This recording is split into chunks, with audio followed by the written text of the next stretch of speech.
I'm Eric Loy, and welcome to Eric Loy Interviews. On this podcast, we talk with folks from the VTuber community on their channels, their talents, their stories, where they come from, and their plans for the future. Namiya Pofumi joins me. Hi. Hi, Eric. How are you? I'm doing great. Thank you so much for coming on. Please, if you would, introduce yourself to everybody. Sure. My name is Namiya Pofumi, or Nami. I enjoy coding, video games, art, and cooking in the moonlit abyss. That's kind of all I got right now. I've got a whole Japanese intro that I'm still trying to memorize before my debut. So Yeah, it's still working, still studying those lines before you come on. Well, that's a pretty good list of stuff there. thank you. And my cooking doesn't. I don't cook in the abyss. My cooking creates the abyss. Oh, Jesus. Yeah, Well, I try my best to bring the light into the abyss with my cooking. It'd be very much appreciated. A light other than fire would be good. Thankfully, not fire. Yeah. Well, I do. I have the state record for most toasters destroyed in 2 days. Tells you how good I'm at that. How? I set them on fire. I did. Don't ask. Okay. I couldn't do it again if I tried. Yeah. Oh, Lord. Yeah. I'll remain curious then. I'd probably be arrested. I don't want to do it Oh, again. Eric, Yeah. my God. So how did you get started with the VTubing thing? So Nami is actually a kind of like a revival of what used to be my VTubing journey. Mm-hmm. I had a VTubing journey back in 2023 or 2022, I can't remember at this point, with a different persona. At the time, I was also in college. I was a broke college student, and, I wanted to do something fun and, kind of get me out of the kind of depressive episode that I was going through at the time. I had a lot going on in my life, aside from school, a lot of personal things that were that was happening. And so I kind of just turned to VTubing, and then eventually it got so much, it got too much. And so I kind of slowly disappeared from the VTuber scene. And then recently, I want to say back in June or July, I started watching VTubers again on YouTube, and I was like, oh my God, wait, I actually kind of miss it, and I'm graduated out of college. It's been over a year, so I'm I kind of have a little bit more time now, and I kind of, during the time that I was VTubing, I was I really enjoyed it, and I made a lot of friends. A lot of the personalities that I saw back then are much bigger now, and I'm very, very happy that they were able to find success in VTubing, and then I was like, you know what? I want to come back, reborn, because I am a much different person than I was back, a couple years ago. Right. My mental health was definitely not, it was definitely in the gutter. It was not, at its best, but, now it's been, I'd been speaking to a health professional, for over 4 years now. So, Right. I've been able to, process everything, that was going on with my life at the time, and, other unexpected events. And I was like, you know what? I kind of want to, get back into something creative, because back in school, I was kind of limited in my creativity because my major was computer science. Oh, And yes. it is not a very easy subject. It requires a lot of work and a lot of time invested, Yeah. trying to figure out, what bugs are there, and, what I need to do to fix it. So, So now that I have the time and, I have the, creative spark once again, I decided to, birth Nami. So what type of computer science? Hardware, software, or both? Software, more or less. I started coding a lot in Python back in school, which I still use Python today. I also do quite a bit of SQL. I do some HTML, CSS, and JavaScript as well, even though I do not like JavaScript, and I wish I could just not touch it, with a 30-foot pole. But Right. unfortunately, with what I'm doing, I kind of have to. Oh my gosh, I can program in Apple too. That's what we were That's doing. something. Well, I mean, I was going in when they first really started introducing the computers into schools, Hmm. back in the 1800s. They Oh my bring them by God. wagon train and hook them right up to the telegraph. Um, but really, and I started getting into the basic programming then, which Mhm. it was a labor of love for me because I would have these just gigantic programs that were running that I would use all of the variables Yeah. in I the hear you on that one. yeah and but the random numbers in a Commodore 64 are limited.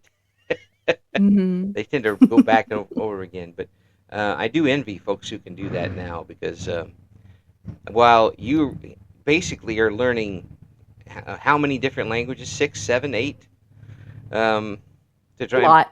try and program in. You also have Yeah. to remember how to talk in English. Oh yeah, no, and it's not only just computer languages, I also speak other languages, believe it or not, Oh, aside from English. oh, which ones? I speak some Spanish. I'm a little bit rusty right now because I studied it for most of my life and then stopped like in I want to say 2021 because Mm. I then started taking Japanese and I took it for Ah, 3 years back in college. oh, how have you got to the point in Japanese where you can talk to somebody in a pleasant everyday conversation? Yes, I would Ooh. say so. I uh haven't really used it too much. Like I've talked a bit in Japanese online. Like I've messaged, I've messaged some artists in Japanese and they're like, "Oh my God, your Japanese is so good." I was like, "Thank you." I haven't really used it in about a year, but I'm there. Wow. It's kind of hard to forget like the things that you're taught, like the different like Japanese rules and stuff, about Mm. like long form, short form, te form. So there's a lot of different forms and the forms kind of come with like the degree of politeness, I Right. guess. Yeah. So like the long form would be like, your regular conversation, being just like I guess standard polite, and then you have like the forms that are like extreme ultra polite, like business Japanese, like Oh that. yes. Very, Yeah, very like ultra super polite. Scary ultra super almost. polite, yes. Scary polite. um Yes, I haven't really used too much of that one because I think that was our last unit before the class ended for the semester, Mhm. and I was graduating by then, so I didn't really get too into that, but I at least know how to introduce myself in like proper business Japanese, and that's about it for my business Japanese, but more or less like and short form is basically like a bit more informal. So I can Yeah. do long form and short form. I really can't do business Japanese that much. Man, that I envy you immensely for that. Because I can't figure out. I can. Uh, English is it for me. I mean, English is it. But I really wish I would have learned Spanish, French, Japanese, that type of thing. Yeah. And Spanish, I can kind of get the idea of what's going on. I can't contribute to the conversation, but I kind of Right. understand the the way the phrases work. In Japanese, I can't follow it at all. Um, Yeah, it's a bit tricky. I'm not gonna lie. I did have, back when I first started learning, I definitely had trouble with like getting the sequence of words yeah, correct. yeah, So, how in English we have like subject, verb, predicate. yes, We have, in Japanese it's like time, place, object or person or something like that, and then verb, yeah, and then like a bunch of particles in between. yeah. Like it was Tense a and lot of getting used to. tense and things like that in between there. Oh yeah. Yeah, and congratulations. After 650 some, you're the first person to use the word participle on this particular broadcast. You're number one as far as that goes. But really, it's I mean, I'm an old, very old dog now, and learning new tricks isn't very easy for me. But I certainly, I would like to understand at least how things work with the Mm, language. yeah. That in Chinese, I don't know at all. I can't figure that out. I'd actually have a real tough time with French too, I guess. So, um, that for some reason, my Sesame Street Spanish is has helped me out. So that is basic. Yeah. That's my limit. I did not even get the degree in that. Um, so with that background and having and learning Japanese, does that make your VTube watching experience better? Because I mean, you'll actually able to understand what the folks there say. Yeah, for the most part, I can actually understand a lot of what like, Hololive VTubers are saying. Like Mm-hmm. I've watched like, Korone, I've watched who else? Oh my God, what's her name? Oh, like Marine. Mm-hmm. I've watched Pecora. Like I watch those VTubers religiously, and like I can grasp bits and pieces here and there because, they tend to speak very fast, and I'm still, my Japanese talking speed is not up there. Yeah, yeah, Um, but I can at least understand like different words and verbs that they may be using. mm, So I also watch like just general clips. Like I'll catch them sometimes when they're live, and then I just watch like silly clips that yeah, people have put on the internet. yeah. So I'm able to understand it. There's a couple of those folks in the Japanese section of Hololive who are just have really good timing in any context, and Oh, the absolutely. way they interact and say things are just immediately funny. And um, I envy them that too. I'm envying a lot of people today. For Oh my some, goodness, I'm sorry. I woke up envying the entire world today.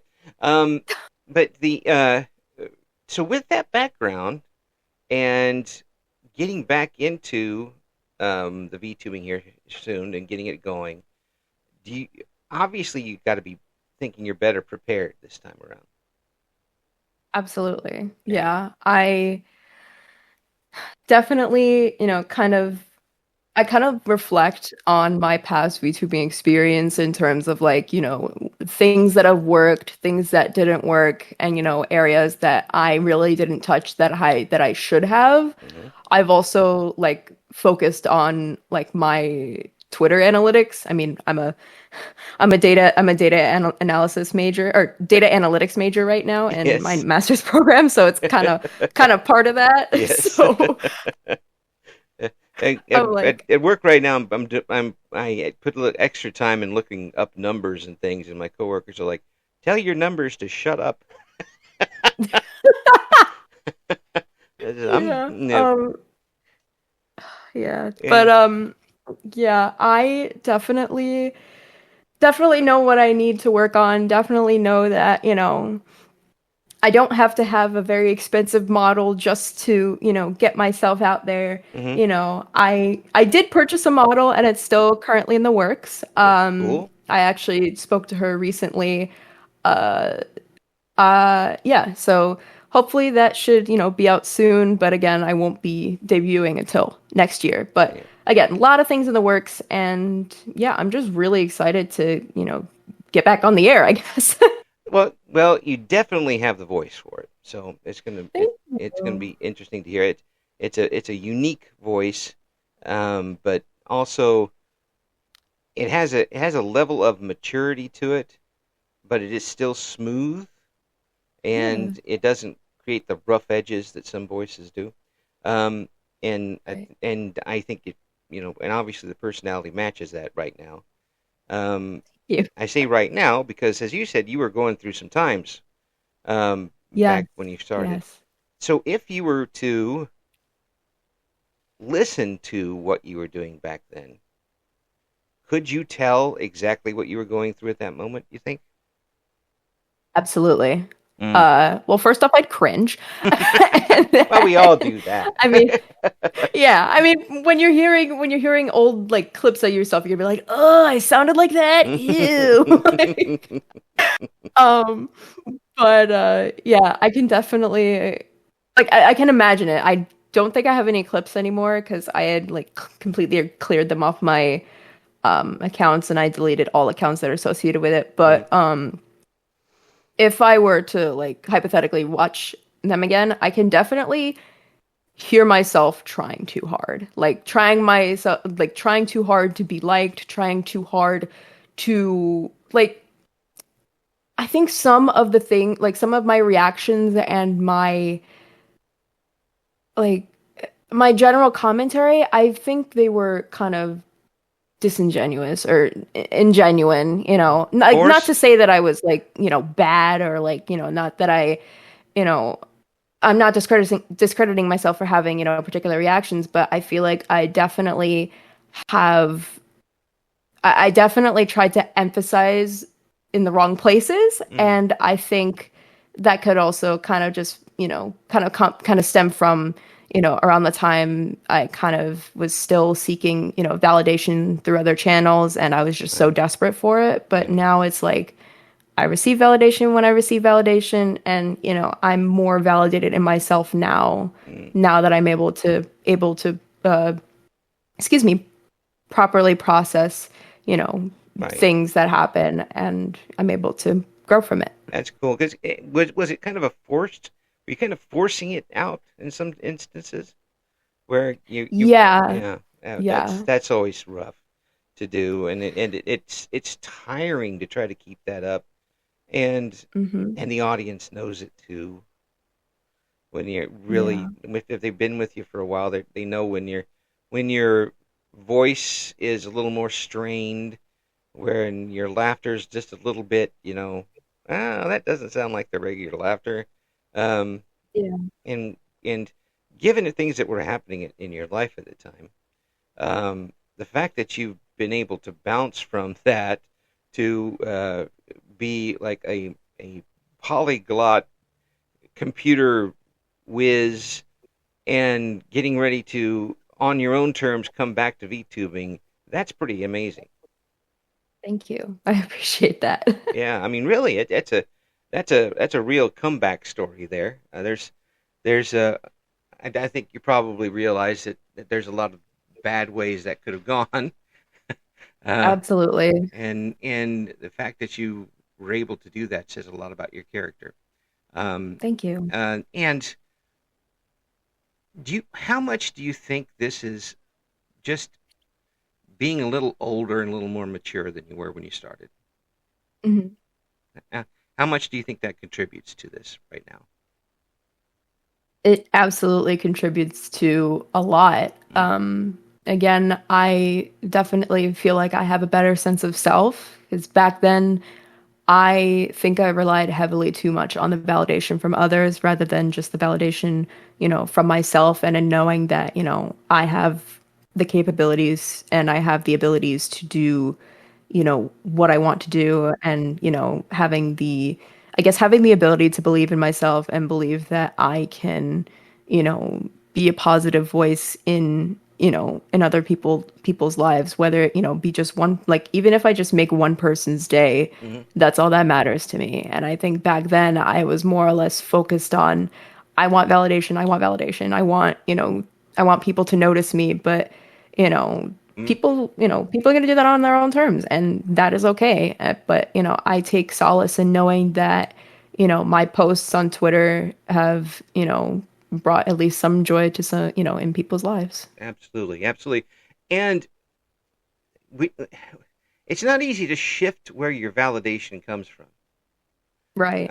If you're used to getting attention in a certain way, and that suddenly stops, or it starts to diminish a little bit, you can really lose your focus on everything else.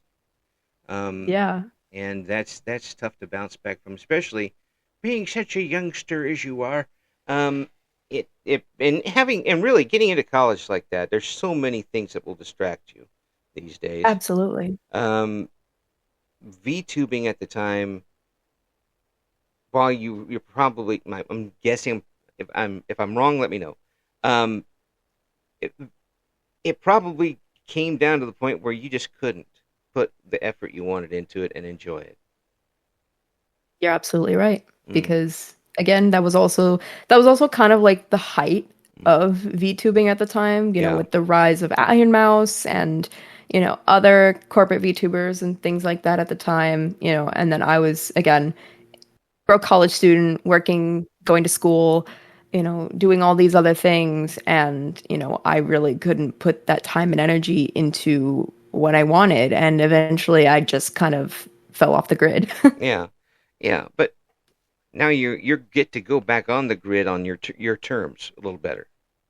Yeah. You know what the field looks like a little bit. You know which program you're going to use, Yeah. which Thankfully language, this time around, yeah. yeah, which computer language you're going to use this time, and you're all set and ready to go. That which is great, and I can just hear you being relaxed in your own self. Yeah. Um, is that something you've always had? Be perfectly honest with you, Eric, it has not been. I Mm, have not.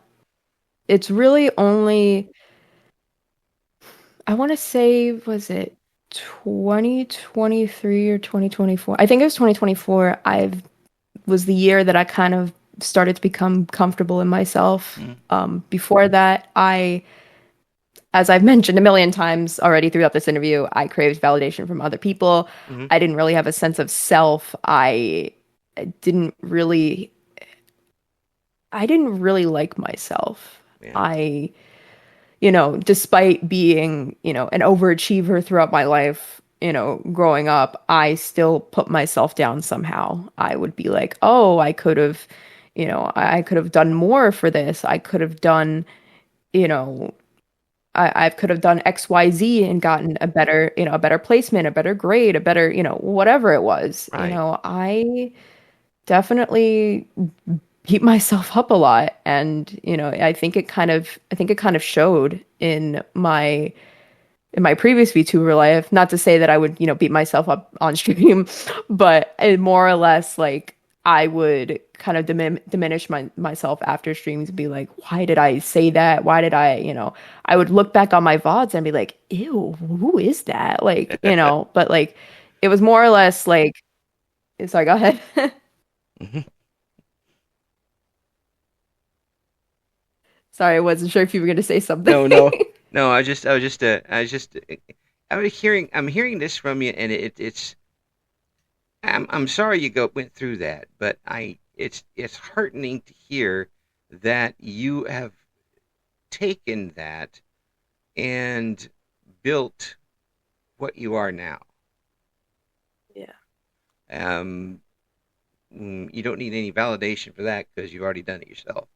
Um, Exactly. yeah, I mean that's not an easy thing to do at such a young age to be able to um, find seek and find the tools and help that you need to get from where you were to where you are. That's that's pretty solid stuff there. Um, Thank and you. and Yeah. I'm not gonna insult you by saying that the job is done yet, because any No, you're good. and anybody who goes through something like that knows that you always have to keep an eye over your shoulder for some things, Oh, yeah. and some tells. My Yeah. my eye is twitching and I can't see. You're probably stressed. Yeah, well, it's both eyes and it's your eye too.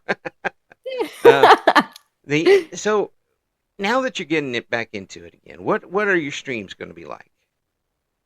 So I am hoping to have cooking streams. Mm, Definitely want to incorporate a lot of that because that's kind of a lot of what I post. yeah, I also want to maybe do like co-working space streams of sorts. yeah, Definitely video game streams. And the coding aspect, I'm not exactly sure how I would incorporated that in streams. I'm still working through that, but definitely a lot of variety in my content is what I aim for. yeah, Um, yeah. That's yeah. good. I kind of I'm interjecting myself to this while I'm looking at this, but I just kind of imagine when you come on, it's going to be such a different feel than before. Yeah. Where you're just here, here is my world. Welcome to it, type of thing. Um, and Absolutely. that will involve all of that stuff. I got to ask you about the cooking part because I'm Yes, I'm please. really glad that people are using Twitch to do this because we really get to see the home style stuff in as far as this Yeah. goes. What is your signature dish? That is, Eric, that's such a hard question because I make so many things. Um, oh my if God. if you had if you had the president of Hungary coming and he was hungry and he wanted you were going to put out your best meal forward, what would you do for him My or best her? meal forward. Wow.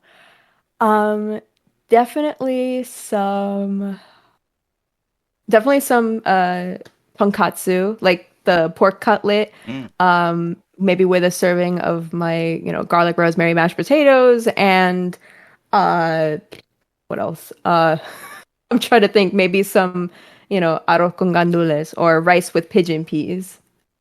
Ah, okay, that's interesting. Yeah, that all of that stuff I have no idea what. Okay. I'd be happy to explain. Well, the how did so you had pork cutlets.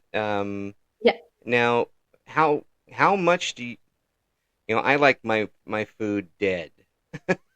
Hmm. I mean I'm really charbroiled almost. Yeah. So how much would you cook it? So it's deep fried essentially. So you've got, Ooh. your pork cutlet, you got the pork slice, you know, you poke holes in it so that way, you know, it doesn't pop in Mm, the in the yeah, grease or sorry, in the oil, right. you know, the flour, egg, breadcrumbs, throw it in some hot oil, Mm, let it bathe in there for like I want to say like 4 or 5 minutes, hmm. and then you should have a golden brown crust. Oh. Par- uh, excuse me, my tongue's gotten away from me. That Oh, sounds absolutely delicious. It really does. Yeah, pork done right is really really good. Um, oh, absolutely. so tell me about the rice a little bit. I just got kind of into rice here recently. I didn't eat it at all until I was like 50. So let me know what you're doing with this rice.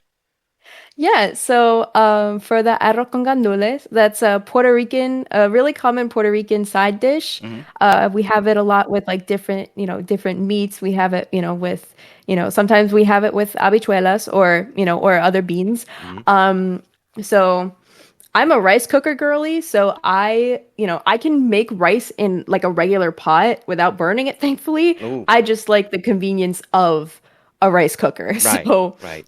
put some rice in there, put some sazon. Sazon is basically a little packet of like a seasoning blend. Hmm. Got a lot of good stuff in there. It's also got what's it called? I think it's called achote. I think it's called achote. It's basically like this, it's a natural food dye. It's not like no chemicals whatsoever. It's literally just something Okay, that gives food a bright orangey color. okay. And then you put your pigeon peas in there, you mix it in, pour in some water. Well, actually, sorry. First thing I should have mentioned, wash your rice. That's very, very important. Yes, it Uh, is.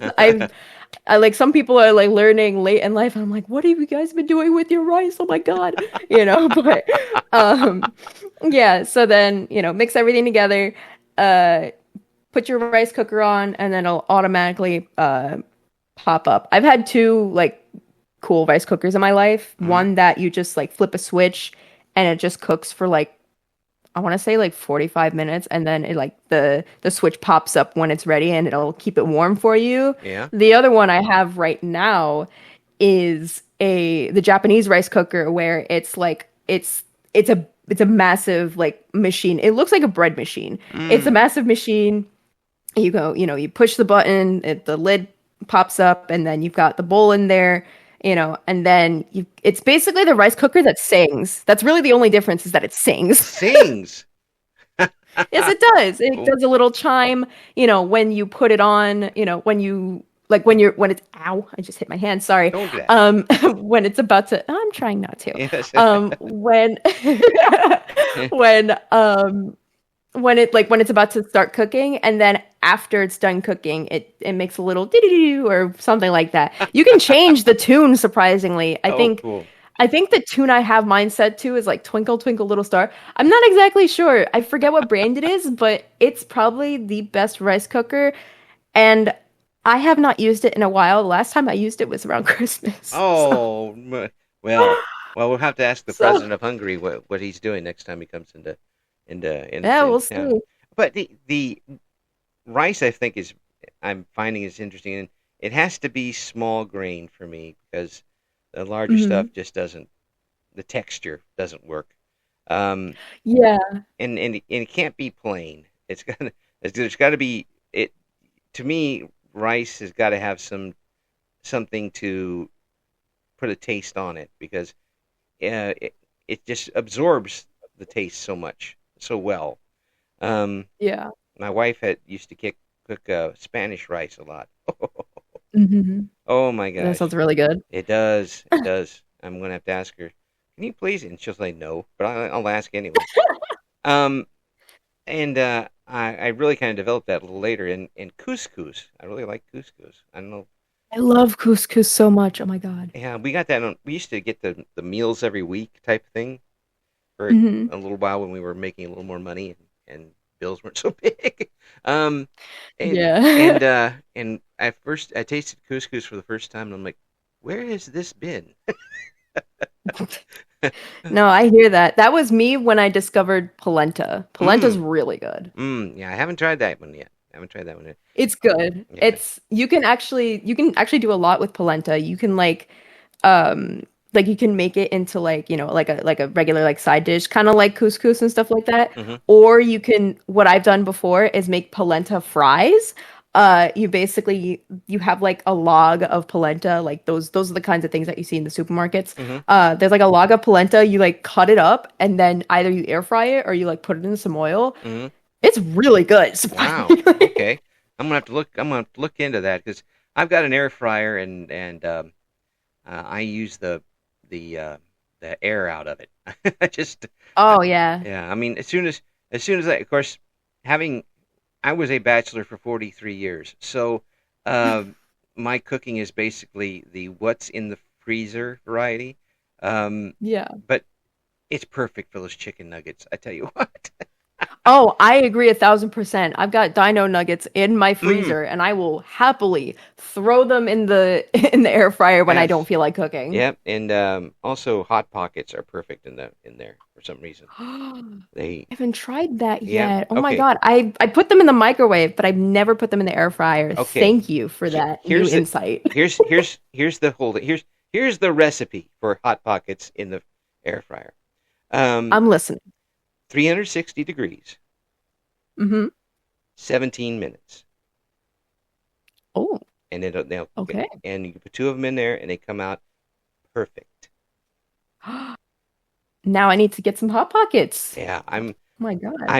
I'm absolutely overjoyed with that because in the old days of hot pockets you put it in a microwave and you're either going to get cold or it's going to be too hot or it'll explode. They don't do any of that Yeah, in the air fryer. Um, that's wonderful. Heck, our microwave at work, you put one in, and one side would be frozen, and the other side burnt. Yes. Oh my I, God. Or like like the center is frozen yeah, still. Like the outside is hot, but the center is still frozen. We're like, what the hell? yeah, that's not even possible in physics. How are you doing this? Exactly. The so this sound is cooking for you, and has it been a different type of escape for you, or has it been a hobby, or what does that mean to you? Cooking for me, so I could actually go on about this for a while. Go ahead. Cooking for me has actually served many purposes for me. Mm, Um, I started to enjoy cooking when I was younger, thanks to my grandmother, mm-hmm, my maternal grandmother. Unfortunately, she did pass away last year I'm in sorry. September of 2024 due Sorry. to complications from Parkinson's. Sorry about that. Um, Thank you. So I guess the love of cooking, grew even more because, that was kind of like her legacy with me. Mm, I can kind of tell you a bit of a story. So when I was younger, I would go between two households, and I would spend the weekends with my grandmother, and then during the week I would be, in my other household. hmm And when I would go over there, she would always be cooking something, and I was like, "Ooh, I want to learn someday." And then she made chicken cutlets, like the most simple, the most basic thing you can make, like breaded chicken cutlets. And I was like, I want to learn how to make those because I love them. Yes. She would, even if we weren't having chicken cutlets for dinner that weekend, she would still go out of her way to make a batch and pack it up for me Ah. when I go, like when I would take the train back home Oh, wow. because I would eat them throughout the week. Like I love her so much for that. And that was kind of like the first instance of, me learning how to cook Mm, was her chicken cutlets. And then uh I kind of didn't cook. Well, actually, sorry. Before I talk about how it kind of revived in college, because I stopped for a while, mhm. just a little before that, I'll add a little bit more. So for Thanksgiving and Christmas, she would usually be the one to host, her side of the family. Yeah. And so she would get up at like the crack of dawn. She would have her morning coffee, watch, whatever early news there was, and then she'd immediately start food preparations. When I was in my preteens, I started doing that with her because I wanted to help her and I wanted to learn. Right. And I became so invested in that, that ritual. I was like, I want to do it with her every year. And I did up until I want to say 2020 because that was when I'd gone to college and Right. I kind of had I mean I kind of stopped cooking just in general like after like I didn't really cook outside of going to her house. Mm, Um but back in 2021 I started to feel a bit homesick and I was like, "You know what? I'm going to make myself a comfort meal and I'm going to watch YouTube or something." It yeah. was it was a random night Right. and I realized I made too much. I made too much pasta for myself. And I was Mm, like, "Oh, maybe I'll offer it to one of my friends." Because I was dorming with some friends at the time. yeah. And so I knock on their door. I was like, "Hey, I made too much pasta. Do you want some?" They're like, "Yeah, sure, no problem. Thank Yeah. you." Yeah. And so I give them the bowl of pasta and they're like, "This tastes really good. Thank you. I could, really, even though it's very simple, it's very good." And I'm Right. like, that validation from, my cooking, I was like, huh, it kind of stemmed into cooking being like my love language. Mm, Basically, my way of telling people that I care and I love them. So excellent. I started cooking more throughout college. I would purposefully make more food than I should and give it to my friends. I, um, there was one year in college where I went home for the holidays, for not for the holidays, for Thanksgiving specifically, because it was a very short holiday weekend, Yeah. and I brought back leftovers. Like I brought back leftover pernil, or it's like a pork shoulder. Yeah. So my family, at least my Puerto Rican side of the family, we usually get ours from, there was a local bakery that like takes orders like days leading up to Thanksgiving, and Yeah. then you pick it up on Thanksgiving. Yes. So I should also mention my maternal grandmother is Italian, so I'm Italian Puerto Rican or Yeah. Puerto Rican Italian, however you want to say it. Um, and then so I brought back the panit and I was like, there were some of my friends who lived like all the way on the other side of the country, like California, Oregon, things like that. I was like, you know what? I think they deserve to, feel the love of a Thanksgiving feast, even though they can't be with their loved ones. So I made Brussels sprouts. I made rice. I made biscuits. I cut up some jellied cranberry sauce. Well, I said rice already. I literally and I also heated up the leftover pernil, and I was like, you know what? They deserve to have the love of a home cooked meal as well. And I think one or two of them were sick actually, so they couldn't go home. right, And the other was like they couldn't go home because, again, it was a very short weekend. right. It's not like we were going home for the Christmas holiday. Like it's just a couple days and then that's it. Yeah, yeah. Get there, turn And around, so I leave. was like, Yeah, yeah. mhm, Yeah, yeah. it's So and then again, I would just, my friends would eventually start asking me, like, hey, can you make, those crab croquettes you made that one time? And I was like, yeah. And that kind of became like my staple dish back in college because my mm. friends would eat those up. Like, I'm not even kidding. Like, they would beg me to make them. And I'm like, all right, fine. Let me see if I have the energy and I can make them. And usually I do. And I make it anyways. Yeah, And then I still kept cooking for my friends. There were some friends that, that had kind of, that had like food sensitivities or like maybe who were gluten free because, right. because of celiac or, Yeah. you know, our college food was not the greatest back where I was. So, me cooking was kind of like their escape from from campus food. So, I just kept cooking for myself. And then, in 2022, was it 20? Yeah, this was 2022. Um, I had what was it? Oh, I had gone back to my grandmother's house for Thanksgiving, but around that time, her illness had kind of slowly Yeah. or gradually kind of took her away from us, I Right. guess. Yeah. Like she was diagnosed with Parkinson's years ago, Hmm. but it became a lot more prominent Right. around then. Yeah. And so I helped like my grandfather and one of my aunts and uncles make the entire Thanksgiving feast. And, it was the first year that I was like, she couldn't do it. Like I felt really bad. And I know there were times where she really wanted to help. And I was like, she couldn't. And I just, again, just felt really bad, but I was at least proud of myself that I was able to cook for her in that sense. And I think that was the last time I had cooked for her because after that, I still was going to school. I, was cooking for my friends, as much as I wanted to, because it reminded me of her.